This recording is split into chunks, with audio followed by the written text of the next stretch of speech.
Parenthood is a time of so much change for you and your baby. A little reliable information can go a long way towards making this new life a good life. I'm Jessica Rolfe, and this is My New Life, a Lovevery podcast. While the science aligns on what's healthy for a baby's brain development, when it comes to how to care for our babies, there's a seemingly endless supply of competing perspectives. Parents are swimming in advice on sleep, feeding, and parenting philosophies. In this season of the podcast, we aim to provide a variety of curated perspectives so you can make informed choices for your family. Sibling rivalry is normal. The kids usually move on quickly, but it often leaves us adults unhinged. What can you do to help diffuse these tense moments? And maybe even build some mutual respect? In the spring, we shared an episode about bringing home a new baby sibling. Today, we are following up with Lovevery expert Gabrielle Felman on sibling dynamics. We look at how to handle jealousy, possessiveness, fighting. We also discuss best practices around intervening, modeling resolutions, and incorporating one-on-one time. Gabby is an early childhood development specialist based out of New York. Welcome. It's so great to have you here with us, Gabby. I'm so happy to be here and to be back.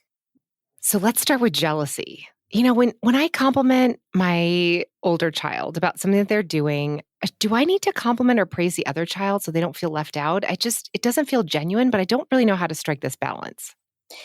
It is such a tricky balance. I often use a phrase to parents to think about that fair is not everything being equal. Fair is giving each child what they need in that moment of time, and needs shift. So there's going to be one child that may need a bit more encouragement, a bit more time, a bit more narration and compliment when your other child doesn't really need it at that moment.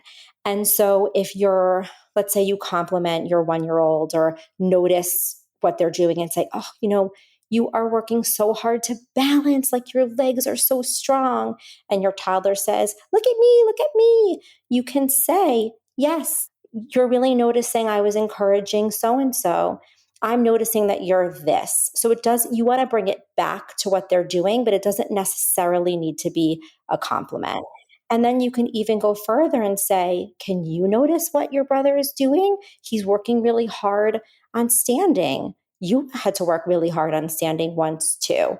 So you bring it back to, the child at hand and not necessarily make it equal in terms of like compliments that you're giving out. And, I was thinking about one of the antidotes is special time, is quality time, like without one-on-one time that you can give to, each of your children. And I've often struggled to implement it in the quote right way. And I think that oftentimes when I do spend quality time and I've really, I've tried to set it up appropriately, like I'm having special time with Thatcher right now, you're going to go play with Leland and Daddy. I find that there's still a lot of jealousy. And even if you were sort of pretty organized on when B is going to get her time, and we talk about that in advance, it doesn't always pan out. So how can I get through this feeling of special time that comes with also ignoring the other child who's being left out? And sometimes they can, kind of want to get in on the mix, and it's just really awkward. Yeah, no, it is. And there's not necessarily a right way to do it because kids have different temperaments and different needs. So B might not say like, you know what, mommy, that is an incredible idea. I'm just going to like tootle over here and play by myself. Over time, when she realizes that that boundary is set and that she gets her special time, the dynamic will start to shift. But it also goes back to talking about those emotions. I think you're feeling a little bit jealous that I'm spending time with Thatcher, with Leland, and that's totally normal. But it isn't so important for mommy to get one-on-one time with each of you and with you all together. And our one-on-one time is going to be after dinner. And sort of you're taking the emotion out of it a little bit. And if you can make it structured, that's amazing, so that she sort of knows when her one-to-one time is each day or each weekend. But to reiterate, what helps build your relationship and get to know each of your kids is to spend that quality time together. And you do that one-on-one, and then you do that as a family. Now let's talk about fighting. So, fighting and those big feelings that come with it. My kids will start out doing some kind of like physical play fight, like maybe some wrestling. But then I swear that every single time they start with a wrestle, it usually ends up with some kind of somebody getting hurt, something not going great, that my boys will just take it too far. When do you step in? Like, when do you allow them to kind of be playful, wrestle, kind of fight a little bit? And when do you, let them sort it out? And when do you step in? So I think that this sort of changes as children get older and more sturdy, but roughhousing and physical play is really healthy for sibling dynamic and development.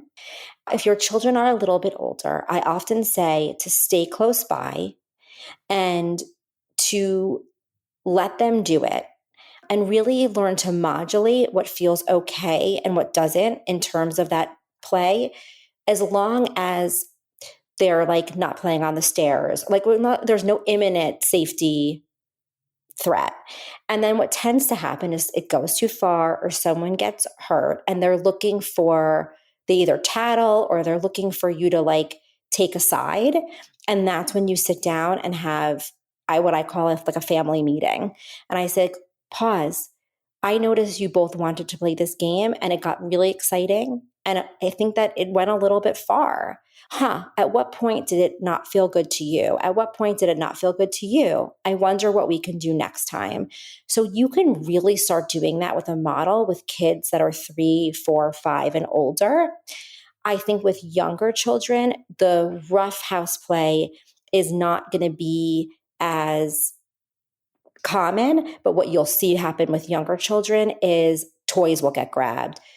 Children will push them over if they're coming too far. So that's like the beginning of that rough house play. And with young children, grown-ups really do need to step in and sort of help model turn taking or help model how to get through those rougher moments. But with older children, it's really helpful for them to learn how to sort of articulate their needs and come to you if they need help with that articulation, so you can help sort of them navigate through what had happened and what they may be able to do differently next time. So as long as they're relatively safe, I let parents know, like, this is really healthy for them to figure out how they are going to, like, what their limits are with this sort of play. Yeah. And so you mentioned this kind of, you bring them to you and you have this sort of family meeting, if you will, or family connection. We call it a peace talk in our family, when the kids argue, because they really want me to take a side. And then it never goes well when I take a side. And so I try to let them sort of talk to each other. We've had successes and we've had failures related to this. What are the best practices here? Like, how can you help your children work together to come to a resolution? So some of it's modeling, some of it's listening, and some of it's allowing for space. I love the peace talk. Like, that is a beautiful way to sort of talk about, like, let's be positive and we can be hurt and angry, but we can sort of move past this. And if you're finding that the conversation, or you're trying to get everybody to sort of regulate a little bit down and it's not working, to say, you know what, everyone's feelings are really big right now. We're all going to get a glass of water. We're all going to sit in our rooms or like upstairs or quiet or in another room or take a walk. And then we're going to come back and talk about it when our feelings are a little less heightened.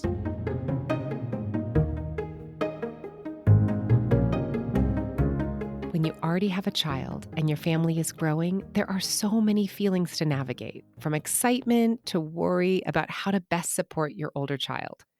The new Sibling course pack has everything you and your older child need to set the stage for their new sibling relationship. Your child will get their own set of books and tools so they can role play and work through all the stages of this change. Whether you're expecting or already navigating the first year as a bigger family, visit lovevery.com today to start the new Sibling course pack and see all the course packs we offer.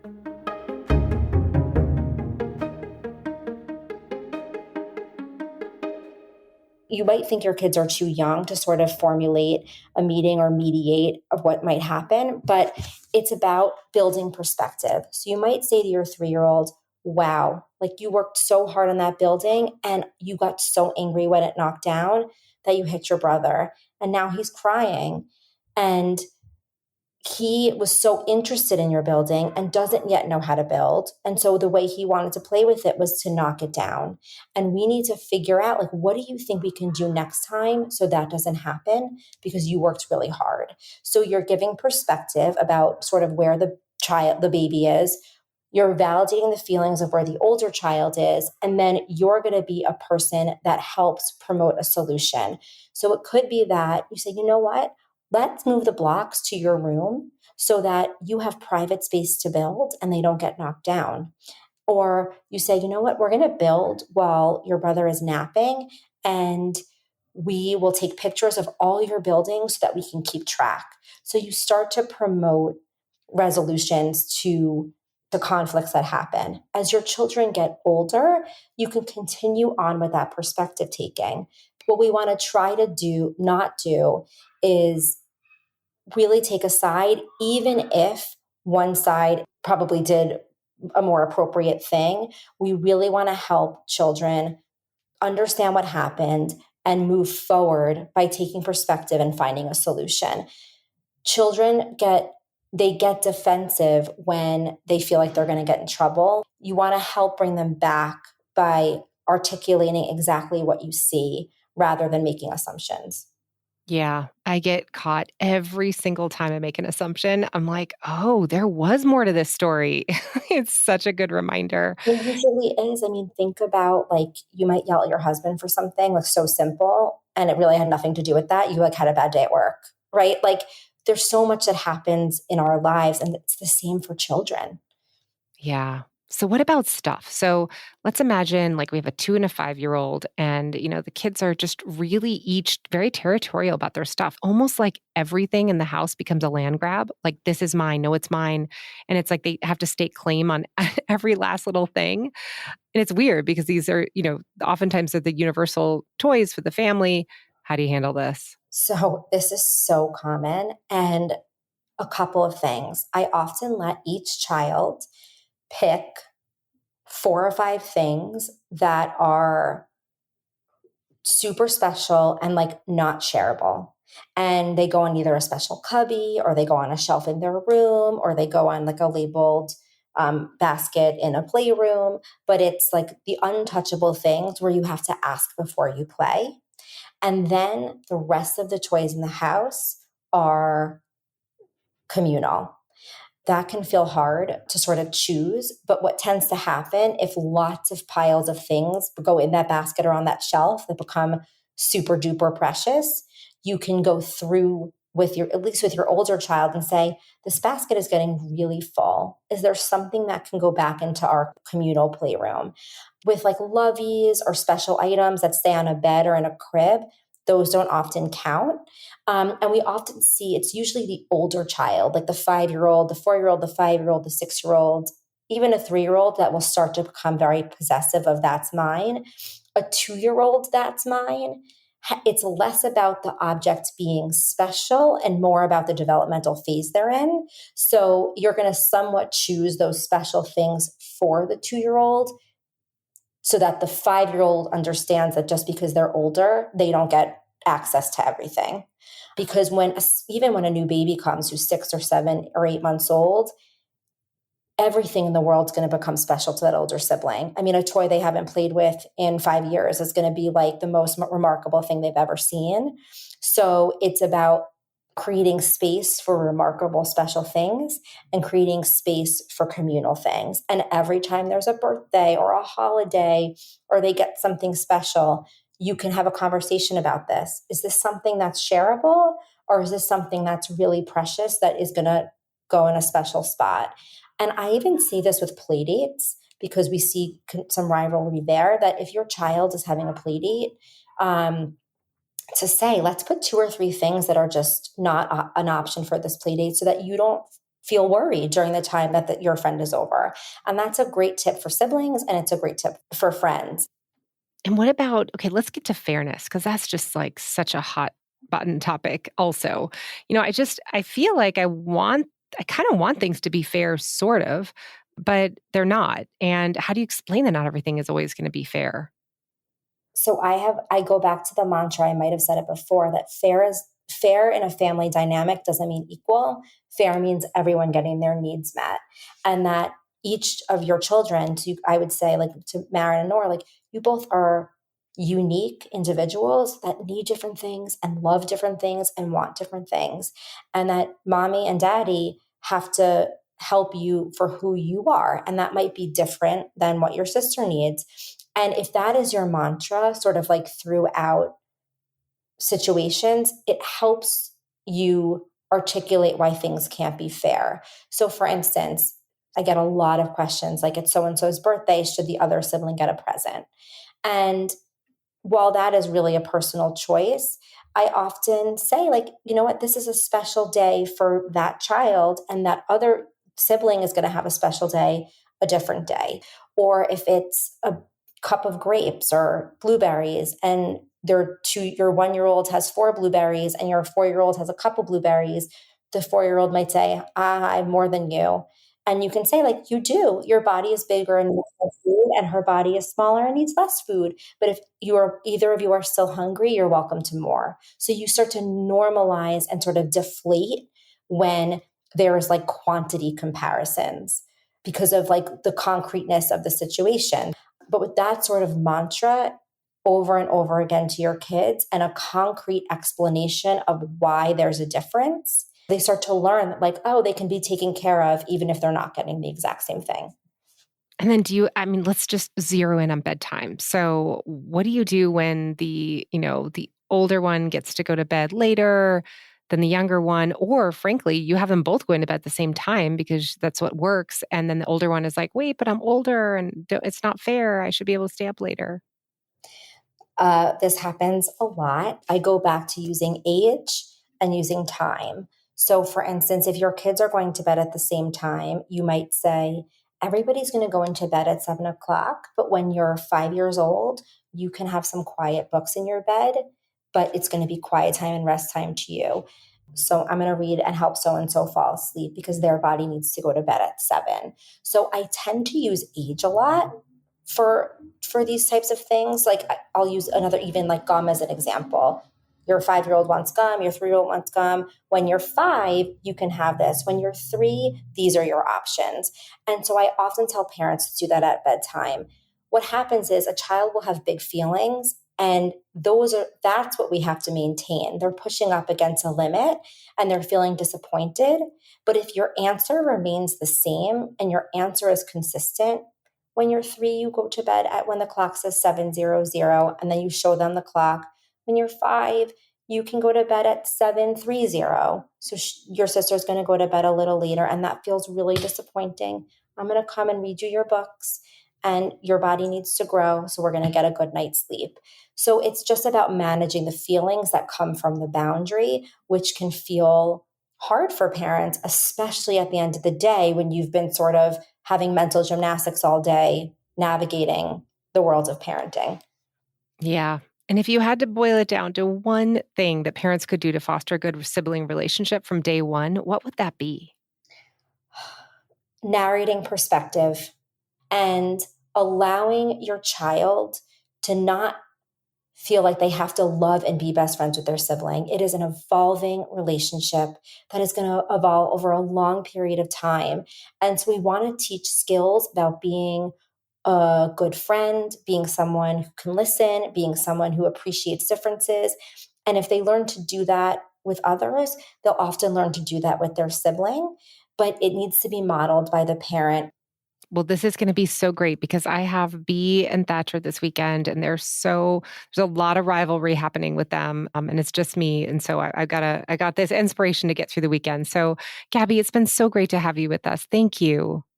Thank you for having me again. Here are my takeaways from the conversation with Gabby. Fair is not everything being equal. Fair is giving each child what they need in that moment in time. Instead of offering empty compliments all around, try complimenting one child and encouraging the other to recognize that their sibling is working really hard at something. Or maybe the older child has certain privileges that the other one doesn't. Use language like, when you're 5, you can have gum. When you're 3, these are your options. Takeaway number 2. Make an effort to normalize and deflate the situation when there are quantity comparisons. Yes, you have more because your body is bigger and needs more. It embeds appreciation that everyone gets what they need. Takeaway number 3. One-on-one time is important for your relationship with your children.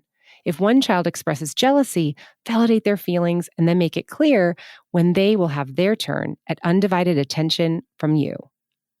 Takeaway number 4. Roughhousing and physical play is really healthy for the sibling dynamic. As long as there's no safety issue, stay close and help them modulate what feels okay to everyone involved.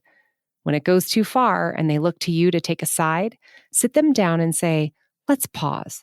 At what point did this not feel good to you? What can we do next time? Takeaway number 5.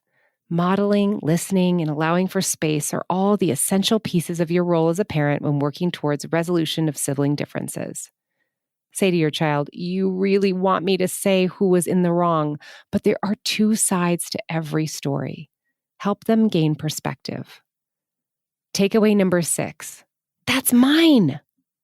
What to do when your kids are staking claim to everything in the house. Allow each child to pick 4 to 5 things that are special and not shareable. They go on a special shelf that goes untouched unless they have permission. Everything else can be communal. You can find more tips from Gabrielle Felman on the Lovevery app. Details at lovevery.com. You've been listening to My New Life. If you think this episode might be helpful to a fellow parent, please share. And if you'd like to learn more about the topics discussed in today's show, head over to lovevery.com. That's LOVEVERY.com. I'm Jessica Rolfe. Thanks for listening.